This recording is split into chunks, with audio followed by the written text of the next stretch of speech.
కన్యవారికి గనక చూసుకున్నట్లయితే ప్రస్తుతం మీకు దశమంలో గురువు, 12లో కేతువు, సప్తమ స్థానంలో 3 గ్రహాలు, 6వ స్థానంలో రాహువు, అష్టమంలో శుక్రుడు అదే ఉంటూ బుధుడు కూడా ఈ యొక్క రాహువుతో కలిసి ఉండి తర్వాత మీనంలోకి వెళ్తాడు. అయితే ఇక్కడ మీరు గమనించుకోవాల్సిన విషయం ఏంటంటే అంటే బుధుడు 11వ తేదీ నుంచి మారుతాడు. అయితే ఈ రవి కూడా అష్టమ స్థానంలో 14 నుంచి మారుతాడు. అయితే ఈ యొక్క గ్రహస్థితిని అనుసరించి మీకు ఎటువంటి ఫలితాలు జరగనున్నాయి మీ కన్యా రాశి వారికి, ఏ విషయాల పట్ల మీరు జాగ్రత్తగా ఉండాలి అనేటువంటి అంశాలు చెప్తుంది నేనైనప్పటికీ చెప్పిస్తుంది సాక్షాత్ లలిత అమ్మవారిగా భావిస్తూ ఆ లలితాంబిక అమ్మవారి యొక్క అనుగ్రహం మీకు పరిపూర్ణంగా కలగాలని మనస్ఫూర్తిగా కోరుకుంటూ ఇక్కడ గమనించినట్లయితే మీరు ప్రధానంగా ఎప్పుడైతే ఈ రాశినాథుడు 6లో ఉండే రాశినాథుడు 11వ తేదీ నుంచి 7లోకి వెళ్తున్నందుకు 11వ తేదీ తర్వాత నుంచి మీరు ఏదైతే పార్ట్నర్షిప్స్లోని వివాహ నిర్ణయాలు సామాజిక సంబంధించిన అంశాలలోని కాస్త జాగ్రత్తగా ఉండాలి. ఇది ప్రధానంగా గుర్తుపెట్టుకోండి. అలాగే మరొక విషయం ఏంటంటే ఇక్కడ గమనించినట్లయితే వీటితో పాటు మీకు ప్రధానంగా ఈ ఈ యొక్క సప్తమ స్థానంలో అధిక గ్రహాలు ఉన్నాయి కాబట్టి అంటే డిఫరెంట్ ఎనర్జీ ప్లానెట్స్ అంటారు వీటిని. అంటే శని యొక్క ప్రభావం ఒక ఎనర్జీని ఇస్తే శని కొన్నిటికి అవసరం, మనకి అన్ని గ్రహాలు అవసరమేనండి. ఇది ఈ గ్రహం పనికిరాదు ఈ గ్రహం పనికి వస్తుందని కాదు, అన్నీ అవసరమే. కాకపోతే వాటి ఎనర్జీస్ కనుక పెరగడం తరగడం వల్ల ఇబ్బంది వస్తుంది. అయితే డిఫరెంట్ ఎనర్జీస్ గ్రహాలు మనకి సప్తమ స్థానంలో కలిసి ఉన్నాయి కాబట్టి పార్ట్నర్షిప్స్ ఎవరితోనైనా మీరు చేసేటప్పుడు మీ యొక్క లైఫ్లో ఎవరైనా పార్ట్నర్గా తీసుకునేటప్పుడు అది లైఫ్ పార్ట్నర్ అనుకోండి లేకపోతే బిజినెస్ పార్ట్నర్ అనుకోండి, ఇటువంటి విషయాల్లో కాస్త జాగ్రత్తగా ఉండాలి. శత్రువుపై జయమైతే కలుగుతుంది, అందులో ఎటువంటి సందేహం లేదు. వివాహ సంబంధించిన విషయంలో కేవలం అది సప్తమంలో ఉండే గ్రహాలే కాకుండా శుక్రుడు కూడా అష్టమంలో ఉంటున్నాడు 19th వరకు. కాబట్టి ఈ నెలలో మీరు జీవిత భాగస్వామిని ఎంపిక చేసుకునే విషయంలో చాలా జాగ్రత్తగా ఉండాలి. ఉద్యోగ అవకాశాలు అయితే వస్తాయి, కాకపోతే మీ యొక్క జీవిత భాగస్వామి కాస్త స్ట్రెస్ ఎక్కువగా ఉంటూ ఉంటుంది. ఇన్వెస్ట్మెంట్ చేసేటప్పుడు ఎట్టి పరిస్థితుల్లో మంగళ ఆదివారాలు అసలు చేయకండి దయచేసి. ఇక మీరు నిత్యము చేయవలసినటువంటి దేవత ఆరాధన ఏమిటి అని చూసుకున్నట్లయితే ప్రధానంగా మీరు చేయవలసినటువంటిది వెంకటేశ్వర స్వామి యొక్క ఆరాధన, లక్ష్మీ నరసింహస్వామి యొక్క ఆరాధన చేయండి. అన్ని విధాలా మీకు బాగుంటుంది. మరి ఈ మనం చూస్తూ ఉన్నాం గతంలో ఒక 5-6 నెలల క్రితమే ఈ వార్ రిలేటెడ్, పోయిన సంవత్సరం చెప్పుకున్నాం ఈ వార్ రిలేటెడ్ సంబంధించిన పెరుగుతూ ఉంటాయని. చాలా మంది అడుగుతుంది ఏంటంటే ఈ వార్ రిలేటెడ్ సంబంధించిన వాటి మూలంగా ఫ్యూచర్లో ఇంకా ఎలా అవ్వనుంది అని చాలా మంది నాకు ఫోన్ చేసి అడుగుతూ ఉన్నారు. ఎందుకంటే గతంలో మనం ప్రిడిక్ట్ చేశాం కాబట్టి దాని గురించి చాలా మంది అడగడం జరుగుతుంది. ఏమంటే ఈ వారు 10-15 రోజులు ఆగిపోతుందా లేకపోతే నెలల తరబడి వెళ్తుందా అనేటువంటిది.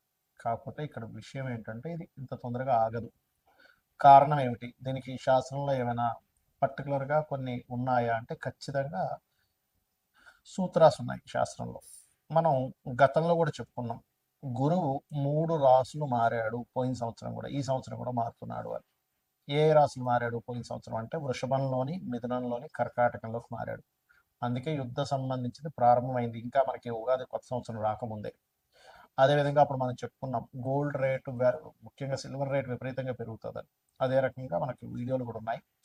అండ్ పీఠాధిపతులు గొడవలు పెట్టుకోవడం ఇవన్నీ కారణం అది. అయితే ఈ సంవత్సరం కూడా కర్కాటకంలో మనకి మిథునంలో ఉండేటువంటి గురువు కర్కాటకంలోకి సింహంలోకి మారుతున్నాడు. గతంలో ఏం జరిగింది, వృషభంలో ఉండే గురువు మిథునంలోకి వచ్చి కర్కాటకంలోకి వచ్చి మళ్ళీ వెనక్కి వచ్చాడు. సో ఎప్పుడైనా సరే 3 రాసులు మారేటప్పుడు అది జన నష్టాన్ని, అందులో ముఖ్యంగా యుద్ధపరంగా విపరీతమైనటువంటి జన నష్టాన్ని కలిగిస్తుంది. కాబట్టి ఇండియాలో ఉండేటువంటి వారికి పెద్ద నష్టమేమీ ఉండదు, కానీ విదేశాల్లో ఉండేటువంటి వారికి మాత్రం కాస్త ఎక్కువ నష్టం ఉంటుంది. కాబట్టి ఇండియన్స్ ఎవరైనా విదేశాల్లో ఉన్నట్లయితే వారు కాస్త వీలైనంత మట్టుకు అక్కడ సేఫ్ జోన్స్లో ఉండడం మంచిది. ఇప్పుడు Saudi countries, Dubai countries, America పర్టికులర్గా, ఎందుకంటే ఇది న్యూక్లియర్ సంబంధించిన దాడులు. అంటే మనకి చూడండి, మనకి హిరోషిమా నాగసాకి మీద వేశారు అప్పుడు ఒకసారి. దానివల్ల ఏంటి కొన్ని కోట్ల మంది, కొన్ని లక్షల మంది చనిపోయారు.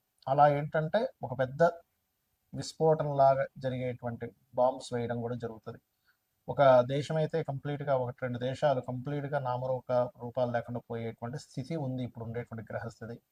ఇవన్నీ మనం ఎందుకు చెప్పుకుంటున్నామంటే ముందు సామాన్య మానవుడికి ఏమీ జరగకూడదు. ఇలా జరగకుండా ఉండాలంటే మనల్ని రక్షించేది, నడిపించేది, మనల్ని తల్లిలా చూసుకునేటువంటిది అమ్మవారు. కాబట్టి రకరకాల దేశాల్లో ఉంటారు. చూడండి మనం ఒక్కోసారి వింటూ ఉంటాం. ఏమంటే పెద్ద ఫ్లైట్ పడిపోయింది కానీ ఒక చిన్న పిల్లవాడు కాపాడబడ్డాడు అంటాం. ఒక్కోసారి చాలా పెద్ద షిప్ మునిగిపోయిందని కానీ కొంతమంది ఎందుకు బయటపడ్డారంటే ఎలా బయటపడ్డారంటే అది మిరాకిల్. మొన్న ఫ్లైట్ కూడా పడిపోతే చూడండి ఒక అతను ఫ్రెష్గా స్నానం చేసుకొని వచ్చాడు నడుచుకుంటూ వచ్చేసాడు. అదేంటంటే అంత పెద్ద పేలిపోయింది మంటలు వచ్చాయంటే అదే లక్. ఇది ఒక్కొక్కసారి మనకు పుణ్యము వల్ల వస్తుంది. అంటే మనకి పూర్వజన్మలో ఎక్కడో పుణ్యం ఉంటే ఆ పుణ్యం మనల్ని అలా కాపాడుతుంది. మరి ఇప్పుడు ఉండేటువంటి దీంట్లో మీరు ఏం చేయాలంటే రోజు చండీ వినండి, లేదా దుర్గా కవచం చదువుకోండి. చండీ వినడమైనా, చండీ పారాయణం చేయడమైనా, లేదా చండీ హోమాలు చేసుకోవడమైనా ఇంట్లో చేసుకోండి. దానివల్ల ఏమవుతుందంటే మీరు రక్షింపబడతారు. దేశాలు కొట్టుకోవడం వల్ల సామాన్య మానవుడు ఇబ్బంది పడకూడదు. కాబట్టి ఇది ఎలాంటి రక్షణ ఇస్తుంది? ఇప్పుడు మనకు చూడండి, కేవలం అదేదో బాంబు వచ్చి మన మీద పడేటువంటిది మాత్రమే కాకుండా ఇప్పుడు ఉండేటువంటి సిచ్యువేషన్స్లో మనం గతంలో 1 month బ్యాక్ ఆల్రెడీ చెప్పుకున్నాం, కొంచెం ఫుడ్ రిలేటెడ్ సంబంధించిన విషయం మీద ఎఫెక్ట్ వస్తుంది ఇది ముందు అని. అదే రకంగా చూసుకుంటే గ్యాస్ సరిగ్గా అందకపోవడం. ఇప్పుడు నార్మల్గా ఎవరైతే వీళ్ళు కమర్షియల్ కాకుండా నాన్ కమర్షియల్ వాళ్ళకి వచ్చేస్తున్నాయి గ్యాసెస్, కానీ కమర్షియల్ వాళ్ళకి రావట్లే. తద్వారా హాస్టల్స్లో ఉండేటువంటి వారు, లేకపోతే హోటల్స్లో తినేటువంటి వారు, ప్రత్యేకంగా వాళ్ళు వండుకోరు, హోటల్నే ఆధారపడి ఉంటారు. అలాంటి వారికి ఇబ్బంది అనేటువంటిది స్లోగా ప్రారంభమైంది. తద్వారా మనకి వండుకునే స్థితి పరాభావనామ సంవత్సరం, పరావాసనామ సంవత్సరం, రెండు పేర్లు దీనికి. పరాభావము అంటే పరాభవం చెందడం, కొన్ని దేశాలు యుద్ధంలో ఓడిపోవడం జరుగుతుంది.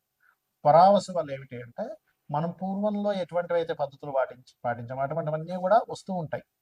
అంటే పూర్వ పద్ధతులు రావడము, కొన్ని దేశాలు ఓడిపోవడము, కొన్ని దేశాలు ఇబ్బంది పడ్డం అనేటువంటిది ఉంది ఈ సంవత్సరము. దాంతోపాటు ఎప్పుడూ కనీ విని ఎరుగనట్టుగా 3 సార్లు మనకి పంచగ్రహ కూటమి కూడా వచ్చింది. అది కూడా మనం చెప్పుకున్నాం లాస్ట్ టైం. కాబట్టి నేను అనేది ఒకటే గుర్తుపెట్టుకోండి. ఇక్కడ మీరు ఎందుకంటే దేశాలు మిసైల్స్ వేసుకుని ఏమైనా సామాన్య మానవుడికి ఇబ్బంది కలగకుండా ఉండాలి. కాబట్టి నవగ్రహాలలో కుజుడు, రాహువు, శని, గురువు ఈ 4 గ్రహాల దగ్గర దీపారాధన చేయండి. మీకు దగ్గరలో గోశాల ఏదైనా ఉంటే గోవులో సకల దేవతలు ఉంటారంటారు. కాబట్టి ఆ సకల దేవతల యొక్క ప్రభావం నీకు పాజిటివ్గా వాళ్ళ యొక్క అనుగ్రహం కావాలి. కాబట్టి గోవులకి బెల్లము, అరటికాయలు, క్యారెట్స్, గ్రాసము, వీలైతే ఇవి తినిపించండి సరిపోతుంది. గ్రాసం కూడా తినిపించవచ్చు, రైట్, గోధుమ రవ్వ కూడా తినిపించవచ్చు. ఇవి చేయండి.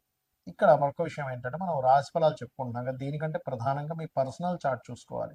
అంటే మీ పర్సనల్ చార్ట్లో లగ్నం ఎలా ఉంది, లగ్నం వల్ల మీరు ఎంత ఎదగలేకపోతున్నారు, ఎందుకు ఇబ్బంది పడుతున్నారో తెలుస్తుంది. ధనస్థానాన్ని చూసుకుంటే మీ పర్సనల్ చార్ట్లో మీకు ధనము ఏ దేవతను ఆరాధించడం ద్వారా ధనం వస్తుంది, ఏ మార్గంలో వెళ్ళడం ద్వారా మీరు ఫైనాన్షియల్గా బాగా గ్రో అవుతారు, ఎప్పుడు ఎవరికి ధనం ఇవ్వచ్చు, ధనం విషయంలో ఎప్పుడు డేరింగ్ చేయొచ్చు, ఎప్పుడు జాగ్రత్తగా ఉంచుకోవాలి, ఎప్పుడు కొరత వస్తుంది అనే విషయం క్లారిటీ వస్తుంది. అదేవిధంగా అన్నదమ్ముల విషయం కావచ్చు, చదువు విషయం కావచ్చు, సంతానం విషయం కావచ్చు, వివాహం ఎప్పుడు చేసుకోవాలి, ఎప్పుడు చేసుకోకూడదు అనేటువంటిది, కెరియర్ పరంగా ఎటువంటి కెరియర్లో మీరు సెట్ అవుతారు, వ్యాపారాలు మీకు కలిసి వస్తాయా లేదా, విదేశాలకు వెళ్ళాలా, ఇక్కడే ఉండాలి, ఇలాంటి అనేకమైనటువంటి అంశాలు మీ పర్సనల్ చార్ట్లో ఉంటాయి. సరే, మీ పర్సనల్ చార్ట్ తెలియదు, అలాంటప్పుడు నిత్యము లలితా సహస్రనామాల యొక్క శ్రవణము పఠనము చేయండి. ఖచ్చితంగా మీకు బాగుంటుంది. శ్రీమాత్రే నమః.